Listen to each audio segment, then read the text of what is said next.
Hey, yo, what's the deal? That's your boy Tag from Pro Wrestling Tag. You know what I'm saying? And as of this recording, it is December 27th, 2024. You know what I'm saying? It is 12:17 p.m. You know, and today is definitely my last day off for the week. You know what I mean? I go back to work Monday. It's Monday. You know what I mean? I go back Monday. You know what I mean? I'm happy too because I miss work. You know what I mean? And don't get me wrong, I enjoyed my time. You know, I enjoyed my time, you know, away, but ain't nothing like going to work, man. You know, but then again, that's something that you losing motherfuckers from the IWC don't realize. And y'all don't know about that. You know what I mean? Y'all in your mom's basements and shit. You know, want to start flame wars with people. You know?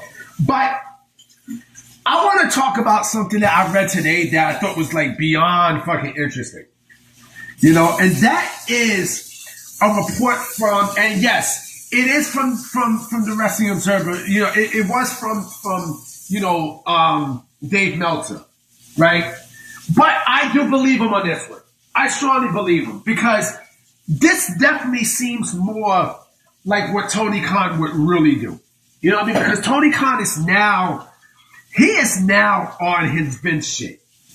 You know what I mean? He's definitely now on this Vince McMahon trip, where he wants to be so much like Vince at this point, at this juncture, right? And if you hear water, it's because I'm cleaning dishes and shit. So there was a report from Meltzer in the Wrestling Observer newsletter about, you know, the Lucha Bros and how, you know, the Lucha Bros wanted to leave AEW because they felt like they were being stagnated in AEW. Just like a lot of people on that roster are stagnated. You know what I'm saying? Like they got nothing going for them. Like they're stuck. They are stuck. You know what I'm saying? Like they're stuck because, you know, this four-eyed fuck from Jacksonville, you know, he don't know what the fuck to do with his stars creatively. He don't. You know what I mean? So he keeps these motherfuckers in the sideline. But this is the thing that really, really, you know, caught my interest. This is what floated my boat. You know, there was a part in the report that it said that Tony Khan offered them more money. He offered them more money, you know, to stay. And they said no. Because, you know, why the fuck would I want to be in a company where, number one, like, the creative is garbage. Number two, I'm being stagnated. And three, if you pay me, you know, you're not going to do shit with me. You're not going to do a fucking thing with me. So, you know, why the fuck stay? And yes, Penta is on his way to WWE. And Ray Phoenix is still there. Which has me thinking. Because, you know, if you want them gone, why the fuck you added time in Ray Phoenix's deal? Now, I mean, why the fuck did you add time on his existing contract? It doesn't make sense. You know what I'm saying? Like, listen, they didn't want to be there because of whatever bullshit that you put for them. You wasn't using them. You know what I mean? And they ventured elsewhere. You know, they wanted to go to WWE. You know.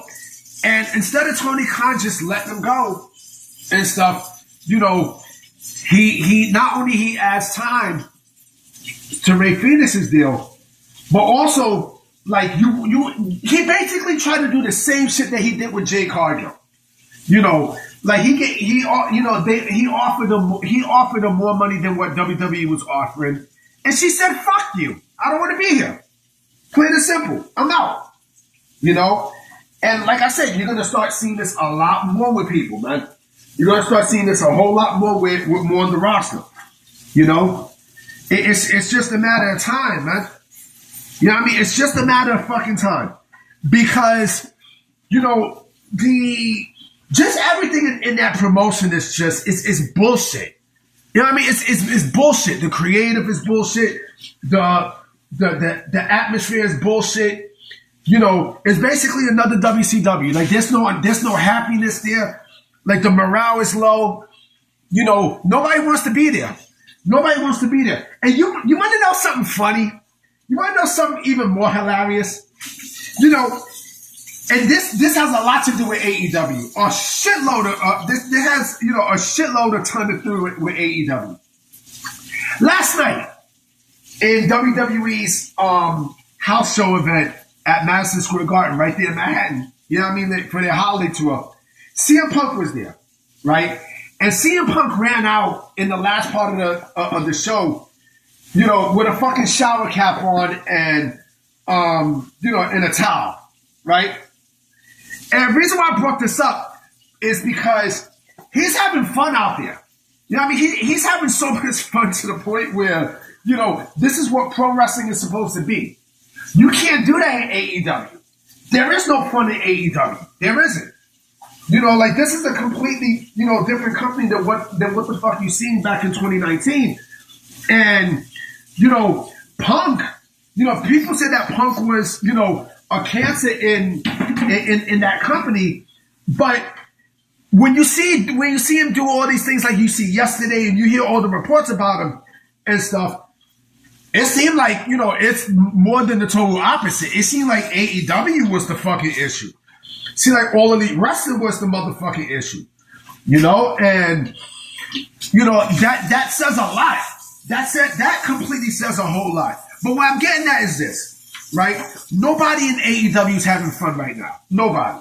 You know, and in the case of Penta and Rey Fenix, you know, the fact that Tony Khan, you know, wanted to do that shit that Vince did, this is what Vince did. Vince is, you know, he's synonymous for paying people a lot of money and not doing shit with them.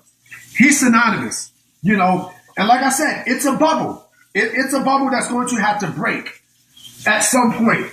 With Rampage canceled, you know, what the fuck can you do? What the fuck can you do with some of the people that you have on your roster? You can't do shit, nigga. You know what I mean? You gotta cut bait. You gotta cut bait. You know, and then the other thing too is this Shockwave show isn't happening. You know, so how do you think the wrestlers are gonna feel? They're gonna be stagnated just like Penta was, and just like Rey Fenix is right now. You know, and I think the situation is gonna get even uglier because we don't know what else Rey Fenix is gonna say. You know, he might have deleted his tweets, but we don't know if he's gonna get an early release or not. You know what I'm saying? But the fact that Tony Khan is, like I said, paying people, you know, to, you know, paying more money, you know, to, you know, for stars to stay and not do shit, that says a lot, man. That says a whole lot. That says a whole lot about how he really feels about his, you know, his talent, you know. And when there's no creative direction, he don't give a fuck about y'all. You know, he just don't want y'all to go to WWE. Why? Because he know y'all going to be successful. That's the thing, too. That is the thing. He know these people are going to be successful in WWE, you know, so he pays them to not be successful. Now, I mean, he pays you to just sit there and be a fucking slave, you know, to that company. That's what the fuck he does. He pays y'all. He's not going to use y'all. You know what I'm saying? He's not going to fucking use you. You know what I'm saying? Look at Camille. What the fuck happened to Camille? Huh? What happened to Camille? Huh? What happened? What happened to Camille Brickhouse? What happened? You know, Penta was smart. You know, he said, fuck you to Tony. You know what I mean? He told Tony to go fuck himself, you know, and he dipped. And now, more than likely, he's going to debut, you know, on the January 6th show. You know what I'm saying? He's going to debut on that Raw on Netflix. It's going to be something epic, boy. But I'm definitely coming with videos today for sure. You know what I mean? Because I know there's going to be news. You know what I mean? So I will catch you guys later tonight or maybe in the afternoon. Who knows? All right? Peace!